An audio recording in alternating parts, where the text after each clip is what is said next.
आणि समाजामध्ये एक त्यांचं नाव चांगलं आहे, लौकिक आहे. आणि आमच्या एकाच भागातला आम्ही आहे. आटपाडीमधले गोपीचंदजी पडळकर साहेब आमदार ते आहेत. IRS ऑफिसर सचिनजी मोठे साहेब आहेत. आणि राहुल हजारे म्हणून तेही त्याच तालुक्यातले आहेत. आणि जे त्यांच्या मिसेस इलेक्शनला उभा राहिल्या त्या, आणि त्यांचं एक आमदारकीचं अस्तित्व मार्केटमधनं कमी होत चाललेला प्रभाव, आणि त्यांनी जी बाईट दिलेल्या आहेत ज्या इलेक्शनच्या काळामध्ये, ह्या सगळ्याचा सूड म्हणून मोठे साहेबांचं नाव बदनाम करून DDSR ग्रुपशी जोडलेलं आहे. ते एक आहे की आमच्या भागातले एक अधिकारी आहेत, कधी कधी आमच्या ऑफिसला येतात, आम्हाला काय टॅक्सेशनचे मार्गदर्शन करतात, आणि आमच्या भागातले आहेत. एवढ्या ह्याच्या व्यतिरिक्त DDSR ग्रुपशी त्यांचा काही संबंध नाही. आणि जर असेल तर त्यांनी लिगल वेज प्रूफ करावं आणि मांडावं.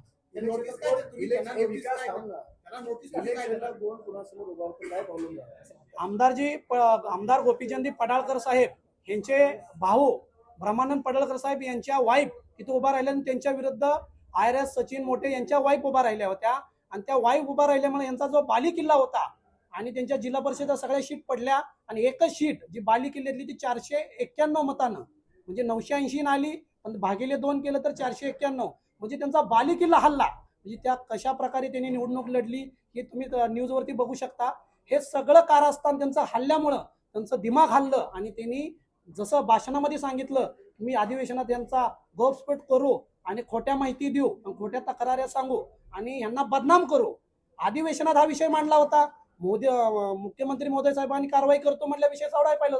दुसऱ्या दिवशी सकाळी पत्रकार परिषद घेऊन परत खुलासा का करू वाटला? म्हणजे तुम्हाला नक्की साध्य काय करायचं हे त्याच्यामधनं दिसून आलंय. सचिन मोठे हे तुमचे पार्टनर असं बोललं जातं.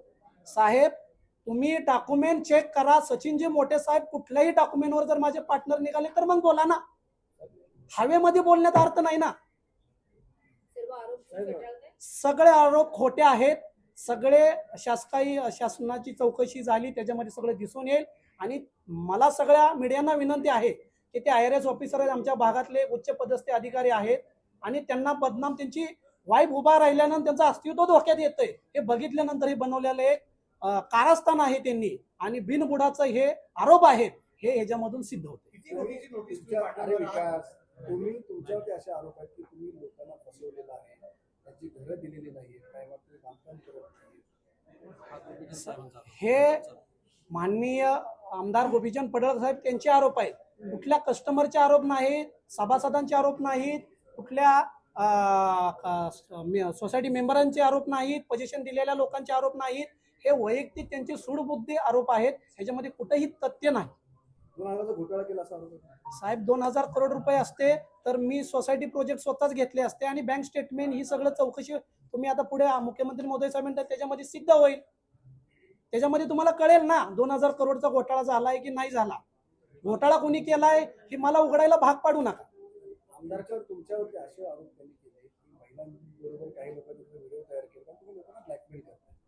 साहेब त्यांनी जो शब्द वापरलेले आहेत ते त्यांनी सिद्ध करावं. त्यांच्याकडे व्हिडिओ आहेत, मीडियाला देऊन टाकावं.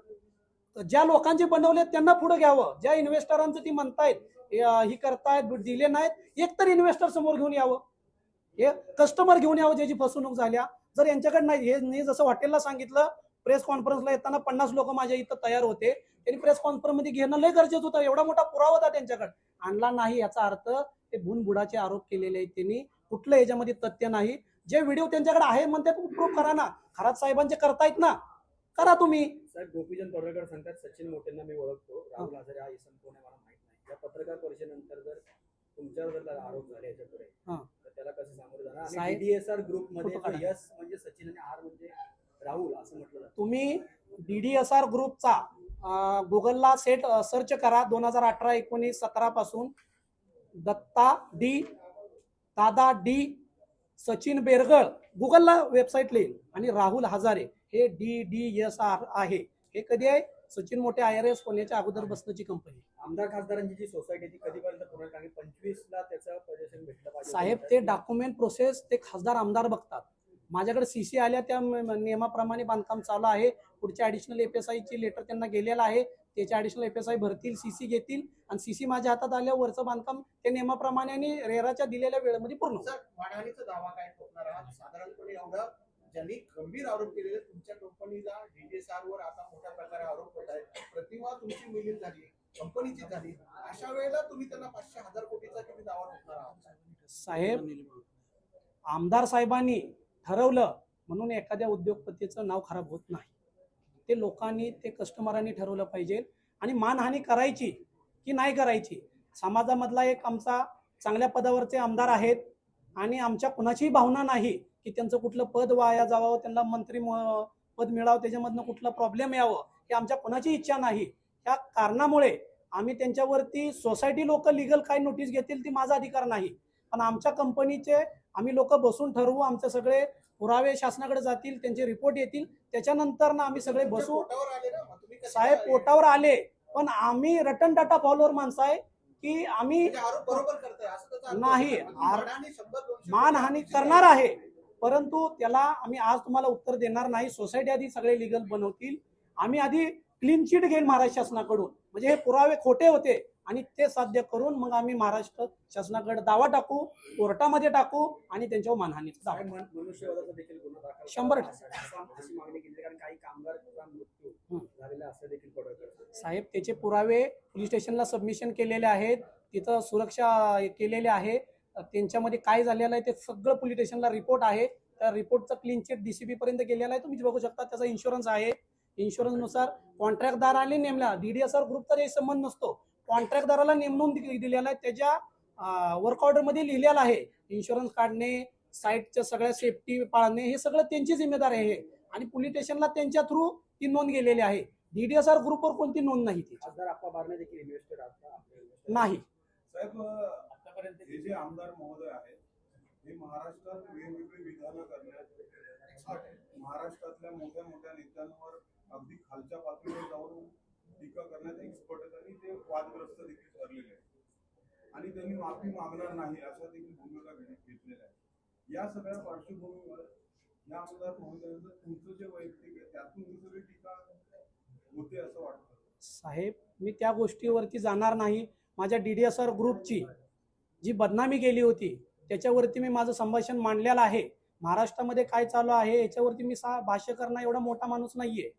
जे माझ्या बिझनेस बाबतीत जे केले, माझ्या एका मराठी उद्योजकावरती बाद करण्याचं, एक कलंक करण्याचं काम आमदार साहेबांनी केलं होतं आणि ते मला मुंबईकरांच्या, महाराष्ट्राच्या समोर मांडणं गरजेचं होतं की एक तर मराठी उद्योजक तयार होत नाही आणि तयार झालेल्यांना कसं खोट्या प्रकारे विदाऊट पुरावेचे बदनाम करायचं काम यांनी केलेलं आहे आणि माझ्या कंपनीला क्लीन चिट मिळावी म्हणून तुमच्यासारख्या मीडियानं सगळ्यांना बोलवलं. तुम्ही माझ्या कंपनीचा मान सन्मान राखून तुम्ही आला आणि ही सगळं मुंबई, नवी मुंबई, महाराष्ट्रांच्या आणि माझ्या कस्टमरच्या युनिव्हर्सिटीच्या समोर मांडायचं कार्य केलं. हे मी त्याबद्दल माझ्या DDSR ग्रुप तर्फे आभारी आहे तुमच्यासाठी. DDSRने आतापर्यंत किती घरांचा ताबा दिलेला आहे? सर, कमीत कमी 350 ते 400 घरांचं पोझिशन दिलेलं आहे आणि 1600 घरांची कामं चालू आहेत पोझिशनला, जे तुमच्या समोर मगाशी मांडलेले आहेत. CCच्या नियमाप्रमाणे चालू आहेत आणि रेराने दिलेल्या टायमिंग मध्ये बांधकाम चालू आहे. त्याच्यामध्ये ना कस्टमरांची तक्रार आहे, ना रेरामध्ये कुठे पोर्टलवरती तक्रार आहे, ना कुठल्या पोलीस स्टेशनला माझ्यावरती तक्रार आहे, ना महानगरपालिकेत माझ्यावरती कोणती तक्रार आहे, ना महाराष्ट्र शासनाकडे कोणती तक्रार आहे. जर सिडकोमध्ये कोणती तक्रार नाही. जर इथल्या कस्टमरांना प्रॉब्लेम असता तर इथल्या स्थानिक आमदाराकडे गेले असते, स्थानिक खासदाराकडे गेले असते, नवी मुंबईच्या स्थानिक आमदाराकडे गेले असते. आटपाडी तालुक्यातल्या पडळ आणि जत त्या भागातल्या आमदाराकडे जाण्याचं कार्य यांच्याकडे आलंच नसतं आणि जर असते तर ह्यांनी